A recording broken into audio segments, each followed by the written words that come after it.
Welcome to Victor Golfing for February 2010. I'm your host, Victor Patterson.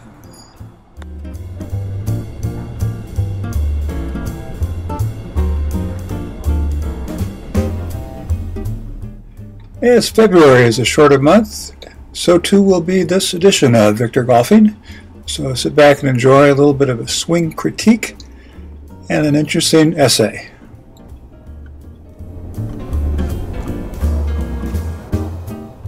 And enjoy a little bit of the nature that we sometimes see on the golf course. Lesson T. Can you fix this swing? I'm going to give my thoughts on what's wrong with this swing. You can email me your thoughts on what's wrong with the swing or what's right. Alright, let's watch this golfer. It is driver. Snazzy sweater. Good setup. Perhaps a little bit on his toes, a lot of balance. Let's watch his backswing. A little bit on the outside on this backswing. Not bad at the top of the swing, but look at that. He starts at the top. He casts from the top of his shoulders, probably causing a pull hook, perhaps a slice. I think there could be a few changes there. Okay, we're going to fast forward a couple weeks with the same golfer and watch his swing. He takes away his driver a little bit more on the inside, extending with his left arm straight back. You can see his club is pointing straight back. His head hasn't moved. His eye is on the ball. Let's look at the top of the swing. He comes at the top of the swing, again extending with his left arm.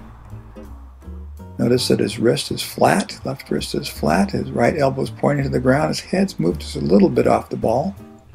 The spine angle's changed just slightly, but here it is. He swings from the top, cuts across the ball, just as he did before. And as you can see, the ball is going to the left, probably causing again a pull hook. If you can fix this, we'd like to hear from you, because you are the pro. Email me at victorgolfing@yahoo.com.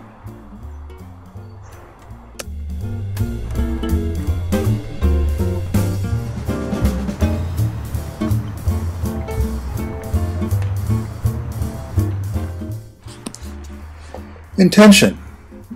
A word not often mentioned when we are on the golf course, not spoken when we are practicing our swing. Before I show you why we should use this word on the golf course and elsewhere, let me define the word. Intention, an act of instance of determining mentally upon some action or result, the end or object intended, purpose. What does this mean? It's the act of determining mentally in your brain, in your mind's eye, seeing a result, an end, a purpose, before you actually put something into action.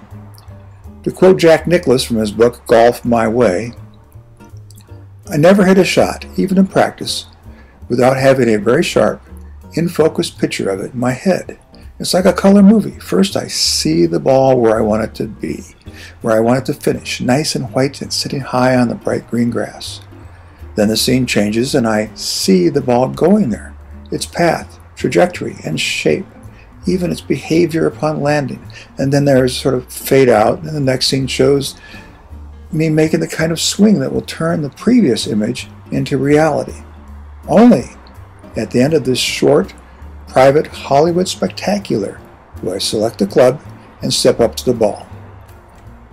Pretty smart, Jack.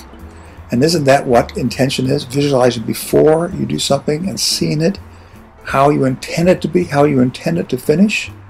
That is what I propose we all do. Live. Golf and life with intention. As Jack said, don't just see the beginning point and the end point. Sure, we could say, here I am on the tee or in the rough behind a tree working at a dumb job, living in a studio apartment, and then say, landing my ball on the fairway, landing on the green, having a great job, living in a mansion. Those are just points A and point Z. For it to work, you have to see the path. Your drive flies high to the right, over the trees, curves back to the center of the fairway, lands just past the bunker, bouncing forward to that nice flat spot that is only 120 yards from the pin, and angles so you can hit your second shot straight at the flag. You have to visualize, fantasize, if you will, on the path from the bad job to the good job, from the bad lie to 2 feet from the pin.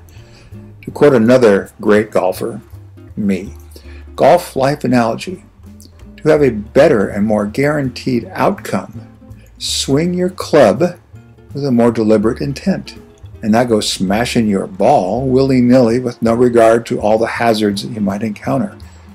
Okay, so that quote might be directed at a certain #1 golfer, but we should all learn a little bit from others' mistakes. So the nuts and bolts of this task is very simple. Unless you don't care what your score is or where the ball goes, every time you step up to the ball, shouldn't you know in your mind where you want the ball to go?